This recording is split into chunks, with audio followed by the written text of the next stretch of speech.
And we're live! I don't think I'm gonna open every episode like that.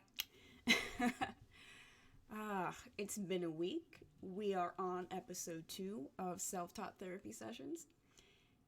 And I have a lot more structure planned for this one, so it won't be so random and so repetitive as I felt the last one was. But I have received so much positive feedback from my first episode.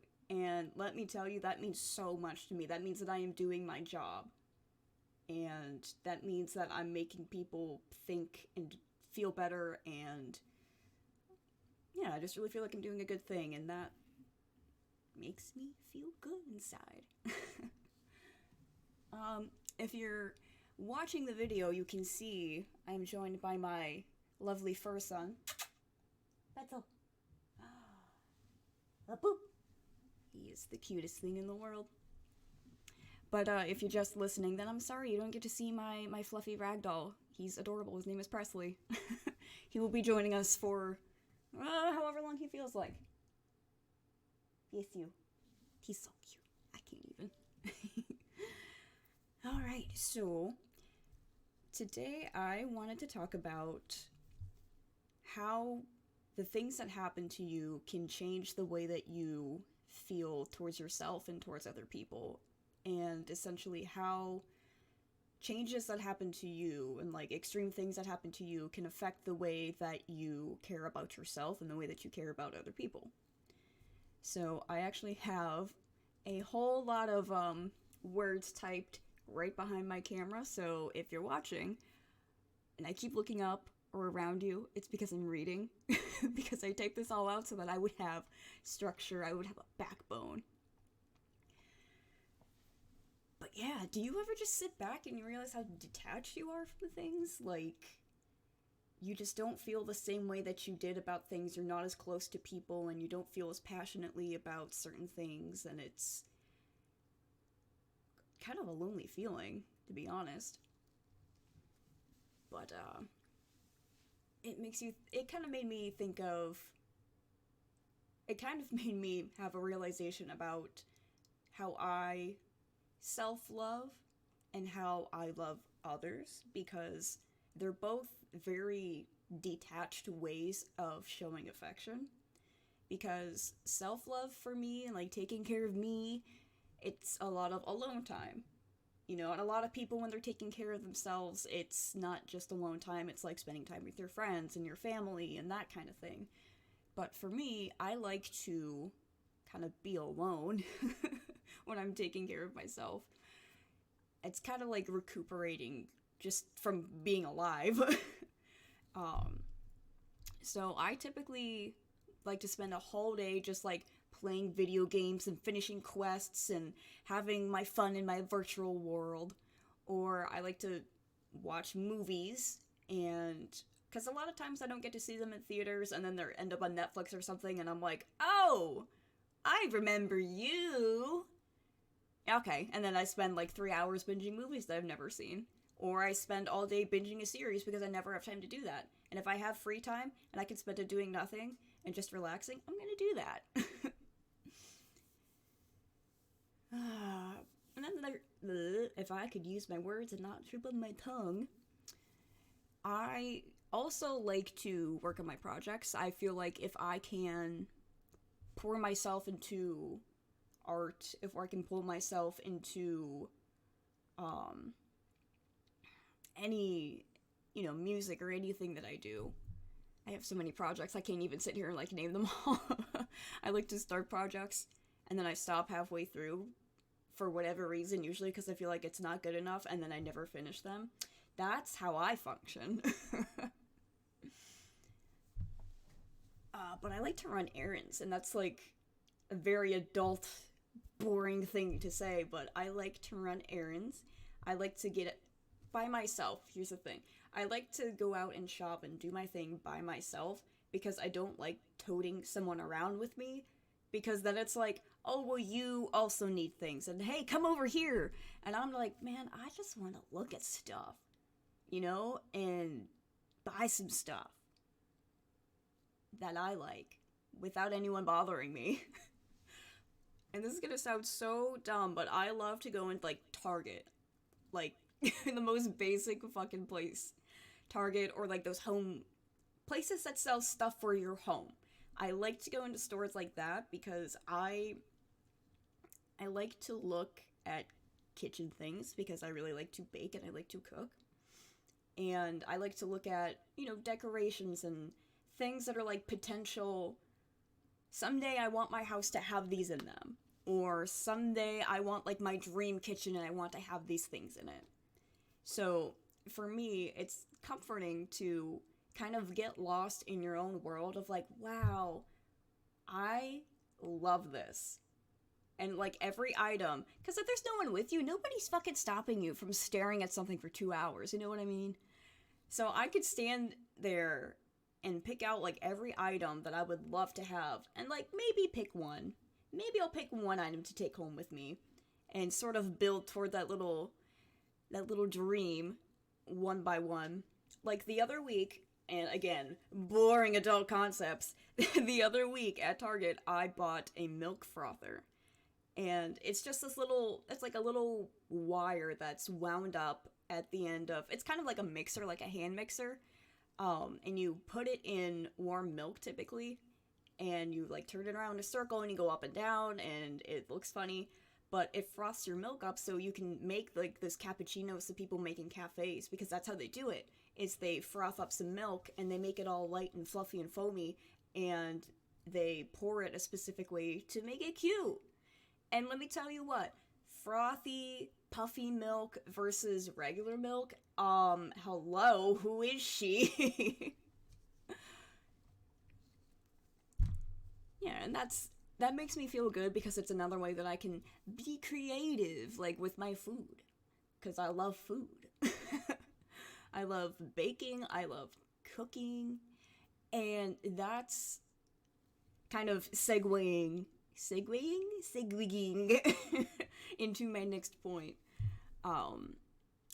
Doing those things that I love alone makes me feel good for like me time. It makes me happy to do them alone with nobody to bother me. But when I start doing those things for somebody, like my good friend, my significant other, my family, whatever, if I start doing the things that I like with you around or doing them for you, I start taking care of you, like, that's how you know I give a shit. Like, a big fat shit. Oh, God. Because here's the thing, I don't want to do something that I love for a shitty person, because then I associate that thing that I love with shitty people, and then it makes you not want to do that thing anymore, because now you have a shitty experience with it, and now you have these memories of, oh, but I did that for that person and they didn't appreciate it and they made me feel bad, so now I don't want to do that thing. Now I'm discouraged. Now I'm disheartened. And like, those are things that I worry about, like, oh, do I want to do this nice thing for this person? Do I want to do this thing that's personal to me for this person who may or may not even give a shit? Oh, man. That's kind of shit that I worry about, because I don't want to do something that's meaningful to me, and then someone else is like, oh, that didn't mean a lot to me. And then you're just hurt. You're just really hurt. But yeah, it's like, that's how I show affection, and that's how I show that I care towards other people, is by doing things for them. I like to take care of them, and I like to just spoil them as well. It's just in my nature to like take care of the people that I care about. Because I'm not a super affectionate person, and now is the part where we start getting kind of emotional and sad, so heads up.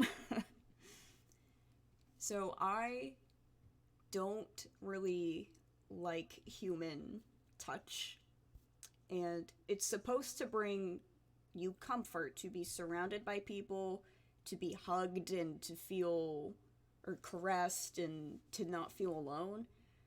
But as soon as somebody touches me, like literally anybody, I just tense up. And it's not something that I'm doing on purpose, like, oh, oh god, get off me. Oh, I'm not like being a drama queen or anything. It's a natural learned reaction that somebody touches me, and my first thought is like, oh god, what the fuck are they doing?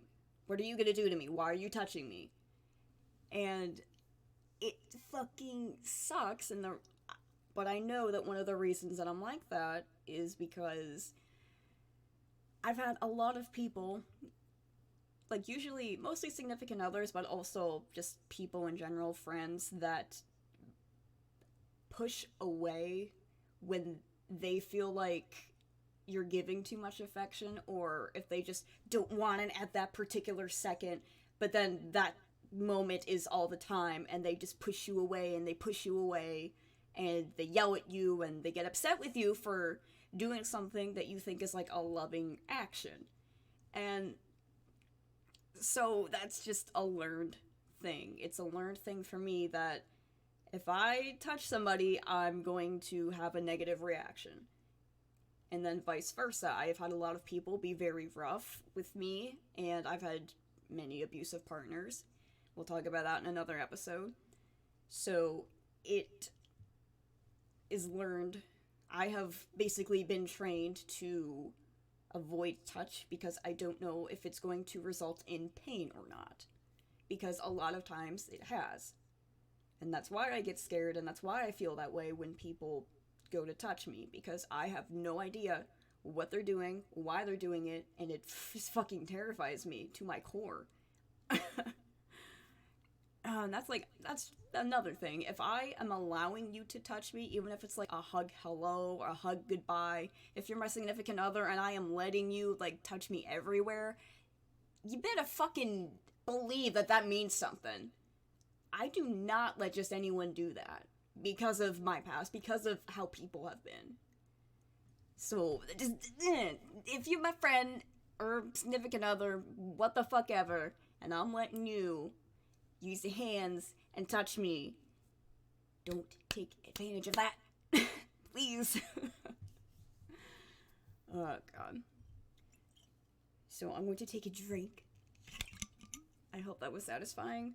I put some whiskey in this green tea, and do as I say, not as I do. Drinking is not a healthy coping mechanism. I had a very bad day today, so I'm drinking to make myself feel better. That is not healthy. Drinking does not make things go away, but it makes me feel warm and fuzzy for a little bit, and that's fine.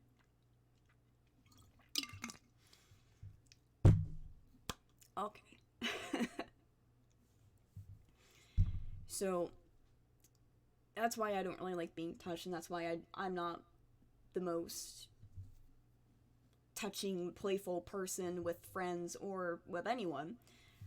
Like, one of my good friends that's in the audience right now, we started out as, like, work friends. I was working on a movie with him, and then we turned into actual friends, and he legitimately did not know that if I was enjoying myself or not while we were, filming the movie, because I just wasn't showing emotion, and I wasn't being, like, super friendly with people, and it was, he could not read me.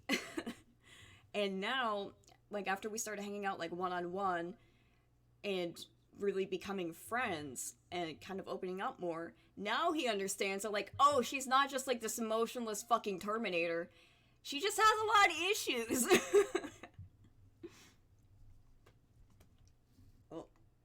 The cat has left the building. Well, the bed. But yeah, and some people have called me cold in the past because again, like for the millionth time, I just don't really like touching a whole lot, and I'm not a super emotional person, and, I have a lot of reasons for that, but I'm not cold, I'm just cautious. And I feel like I should put that on a shirt. I'm not cold, I'm just cautious.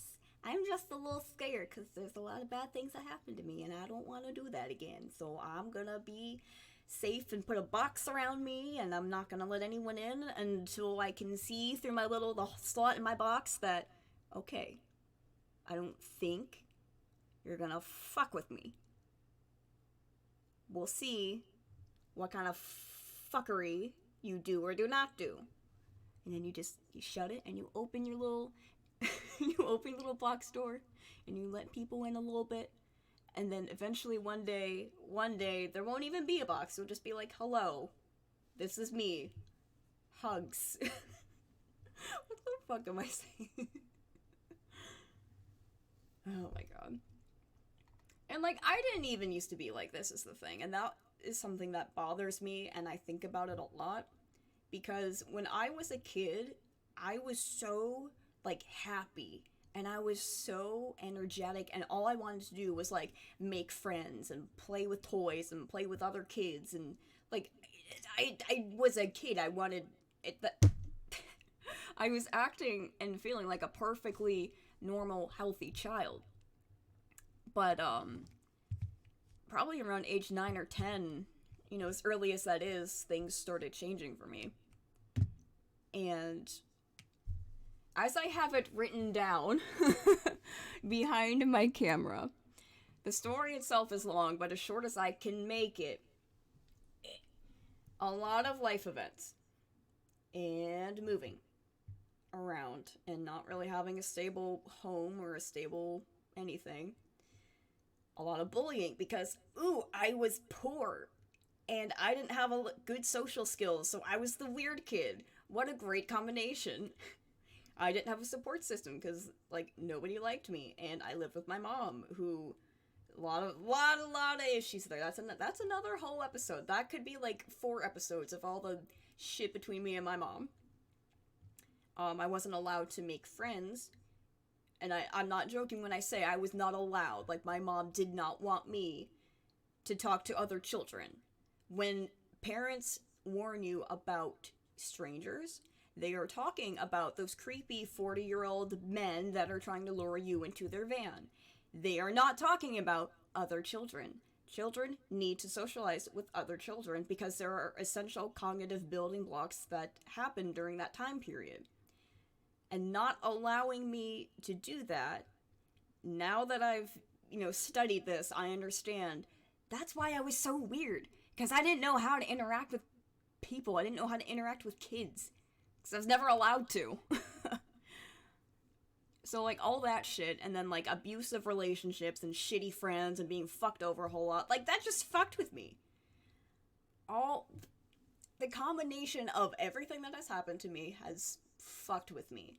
And that's really how it is for anyone that goes through shit. Because, and again, as I have it written, let's get real. Nobody asks to be born. And nobody asks for the life that they're just given, whether it's good or bad. And a lot of people wish they were given a different cards to deal or a different story to lead. And nobody asks to suffer through the traumas that they do. And when life shows you the dark side, I'm trying to read behind my camera. When life shows you the dark side, and only the dark side, you spend your days trying to find some possible way to make the little light that you get shine longer. And to get out of the dark hole that you feel like you were put in. And you spend your days wishing for something that you don't have. Now, let me be clear. Am I a stronger person now because of my past? Yes. Am I also a broken person because of my past? Yes. Would I change things if I could? Certain things. Because some lessons, as hard as they are and as much as they hurt, you have to learn them. And I full-heartedly believe that if somebody goes through life with absolutely no trauma, no bad things ever happen to them, they're not going to experience all of life. Pain is part of it. Pain is natural. Grieving is normal. It should happen to someone. And I'm not saying that in, like, a maniacal, like, oh, everyone must suffer because I suffered. No, that's how you learn lessons.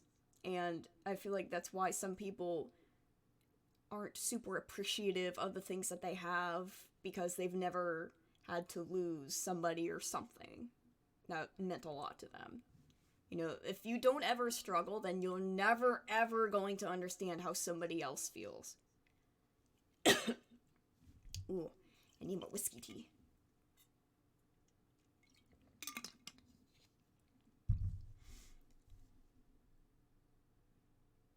I think I put that in as much of a Rick and Morty without ripping it off way that I could. But I feel like the things that I would change are only the things that were unnecessarily bad for no other reason than people being shitty for because they can, or me not knowing any better. Like, if I could go back with the knowledge that I have now and fix a couple things here and there, I definitely would. Like, I would never talk to, this person, and I would never go to this place, and I would never do certain things. But people still need to go through some shit. I feel like I say shit so often, but it's my filler word. It's when I can't think of another word at the second. It's either shit or fuck, and I'm sorry. People need to go through some fuck to feel some shit. That's another t-shirt idea. You gotta go through some fuck to feel some shit. I'm doing it. I'm making that a shirt. Manny, if you're here, quote that. Actually, I can just check my stream. Oh, I'm getting hosted by my friend. Oh, I've just now looked. Thank you. My cat's name is Presley. I'm sorry you missed him. For those of you who are just listening, I am streaming this on Twitch, recording it through OBS, and uploading the video footage to YouTube. And I just realized that I never started an audio recording of this. So this this will only be on video. That's my fault. That's completely my fault. It's fine. How long do we want to make this? Let's make it like a half an hour. 30 to 40 minutes. Let's talk some more. So again, as I have written, I feel like if I had lived a different life, I may have turned out to be a better version of myself. But at the same time, there's the idea that this is a good version of me, even if I don't feel that way. And I feel like I need to remember that there's a better version of myself that's yet to come. And it sounds so fucking cheesy and like a fortune cookie, like, oh, the best is yet to come, you'll see.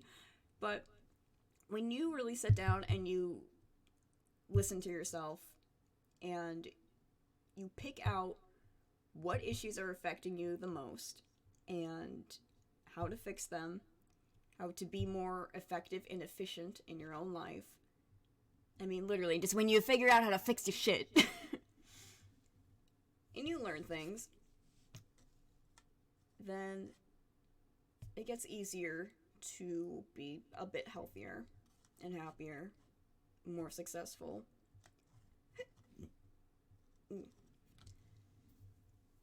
When you really are in tune, or not even in tune with yourself, we're not pianos, we're not in tune, When you figure yourself out, I think that's the best way to put it. When you figure yourself out and you really crack down, you are giving yourself the chance and the opportunity to move past things that have been bothering you for, years and years and years. Because, let's be honest, time doesn't fix problems. You need a combination of giving yourself time to actively work on working through things, processing things. I think I said that in my last one, that I hate when people say, oh, I just need time. Time will fix everything, because it fucking doesn't. You fix things. Your therapist fixes things. Your psychiatrist fixes things. I can English. And that's like the whole message. Like, I'm gonna say this in every episode. Fix your shit. I'm gonna say it in every episode. You gotta check yourself literally before you wreck yourself. Because if you never take a second to just look inside and figure out why you feel a certain way, why you keep thinking a certain thing, why a certain thing is bothering you, and if you just let it eat at you, what the fuck kind of good is that gonna do? You gotta get, like, angry at your anxieties. You gotta get angry at your brain sometimes. And just out of spite, you know, for any other reason, just for any reason, out of spite, tell it to fuck off. Tell your brain, you know what, we're not doing this today. I am tired of thinking about this thing. Because you know what? I am trying to do a completely different thing right now. This, we are doing X right now, and you are trying to make me think of Z. Because Z bothers the fuck out of you. And you know it bothers me. But this is the thing that we gotta do right now. This matters right now. That thing that you're thinking about does not matter right now. Because it's not happening right now. You really just gotta, like, tell your brain to fuck itself. I'm coming up with so many gold quotes in this episode. And I'm trying to do that a lot because I do that a lot. I dissociate in the middle of conversations and in the middle of projects, in the middle of a lot of things. Somebody will be talking to me and I'll be nodding yes and genuinely listening to them, and then my brain will just slowly slip away and go, hey, you remember this thing that's pissing you off? That pisses you off every time you think about it? And you keep trying not to think about it? I'm gonna bring it up again. While you're in the middle of this important conversation where you need to remember things. I want to think about this right now. And sometimes I literally have to physically shake my head or something to be like, no. Different train of thought. We're not doing that. And that is a thing that I learned in therapy. It's positive distractions. When you feel yourself, hey, guess what? We're gonna learn some stuff. When you feel yourself getting really bad, when you feel yourself getting really distracted, you gotta sit. The best thing to do is to breathe in, like, very deeply for, I think it was, you breathe in and you hold it for about 6 seconds, and then you let it out slowly. Everybody do it with me. Breathe. Hold it.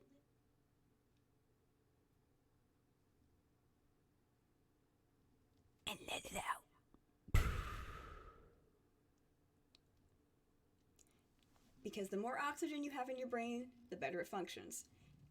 And when you hold it in like that, it's kind of like a reset. It's kind of, I mean, it's exactly what it is. It's like an emotional, mental reset. A very short one, but... And I have a list somewhere from, like, my actual therapist about, good, positive mental distractions for when you're, like, when you can't stop thinking about something or you can't stop doing something harmful. A good distraction. Like, oh, well, none of my cats, well, one of my cats is over here, but she's over there and I can't reach her. Petting your animals is actually a good distraction. Or deciding to go listen to music or to play music is a good distraction. Things that you can easily do that will benefit you in some way, that will benefit you emotionally, and while distracting you from the bad thing at the same time. Those are positive distractions. Now, a negative distraction would be like, man, I'm really sad. I want to go do some drugs. Drugs are bad, kids. And, like, here's something that I learned not in college and also not in therapy. So there are, anxiety medications that are called benzos. There's a specific ingredient that's benzo something, and they're given to people with anxiety, usually by somebody that's not a therapist or a psychiatrist. A psychiatrist typically is the one that will, after your diagnosis from your therapist, will provide you with proper medication. Now, a regular doctor, like your normal practitioner, can give you basic anxiety medications. They can give you serotonin supplements like Zoloft and re-up inhibitors. But they can't give you a whole lot more than that. They can't prescribe you something that will really chemically fix anything.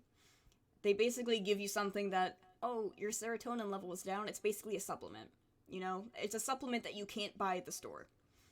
And benzos are one of those. Benzos are a take as needed drug that are very, very easy to get addicted to. So I know that I made a joke about, let's do some drugs because I'm sad. But that's a real thing. You can get addicted to certain prescription medications. So when I say don't do drugs, I mean, like, even your prescriptions, be careful with them, please. Because overdoses happen a lot.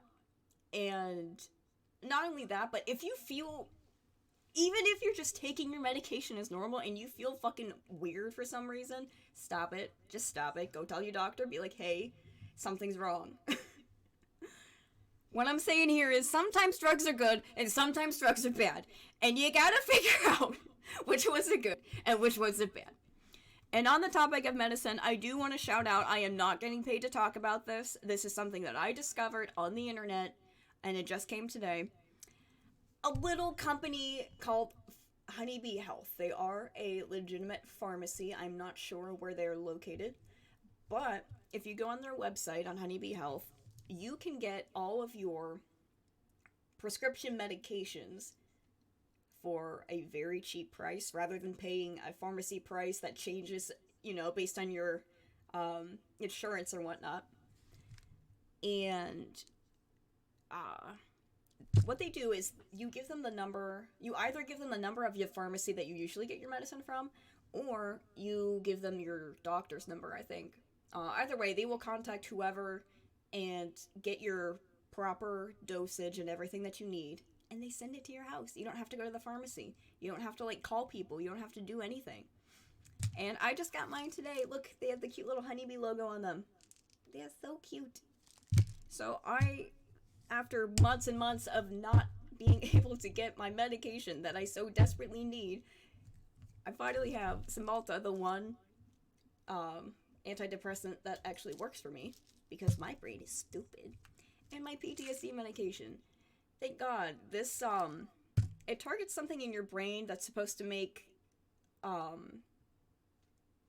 do I describe it? It's supposed to help with dreams, because, like, a thing with PTSD is you have very vivid dreams, and I do, like, every single night. This doesn't help, but it's supposed to. And I've told my psychiatrist this, and he keeps upping it, and nothing happens. I'm still having crazy dreams. But it's supposed to target the part of your brain that brings out, like, the scary shit and repeats it over and over. And it also brings your heart rate down so that you don't feel on edge all the time, because there's anxiety and there's PTSD anxiety. And anxiety is more of a panic factor, like, oh no, something is wrong. And then PTSD anxiety, like, for me, is you're constantly on edge and you're like, something could go wrong. I'm waiting for something to go wrong. I am ready to fight or flight, whatever it is. I am ready for disaster. So that's gonna be real nice. Because I'll tell you fucking what, medicated me and not medicated me are two different people. One of them is very, very, very sad, and the other one feels emotions finally, but then doesn't know how to do anything because she doesn't understand how to feel emotions, because she usually, unmedicated, does not feel them. It's not fun. It's not fun. Alright. I plugged my thing. I have talked about what I talked about. I feel like these episodes are going to be relatively short because I don't know. When I have a thought, it's fairly easy for me to just get it out and not sit here for, 2 hours dragging it on. And I feel like that's good. I feel like we don't need to sit here and talk for 2 hours about one thing. If I have somebody on here with me that has things that they want to talk about and maybe process, and I can help them process or something, then yeah, we'll probably run a little bit longer, but I feel like 30 to 40 minutes is good for this. We don't need to linger on bad things, and I feel good now that I've gotten stuff out. Alright. Well, I'm going to end this episode, and I'm going to upload this to YouTube for everyone to watch whenever they want. Isn't that convenient? I'm going to finish my whiskey tea. I'm going to take my medication, not with alcohol. And then I'm going to go to bed. Probably. Maybe. Possibly. I genuinely hope that with every episode, this helps people. People listen, people care, people are able to do some self reflection as well. And I just want everyone to know that, just in general, this is not a thing for pity. Therapy of any kind is not for pity. Therapy is there for you to get out what you need to get out, for you to learn, for other people to learn. And I never. That's a fear that I have, is that at some point somebody's gonna be like, oh, all you do is talk about yourself and your fucking sad life. What the fuck? This isn't what I signed up for. Or something. I expect at some point to have comments like that, but I am genuinely 1000% here to help myself process these things and to talk about them and to help other people going through things that are similar, or even if they're not, process their own things and teach people lessons that I have learned through, college, therapy, my books, anything, experience, by personal experience. So, I'm just here to help. That's the whole thing. And I feel like with every episode, I get better and I do that more. But I've talked about what I want to talk about, so I'm going to upload this to YouTube, and we are outie. Thank you everybody for watching.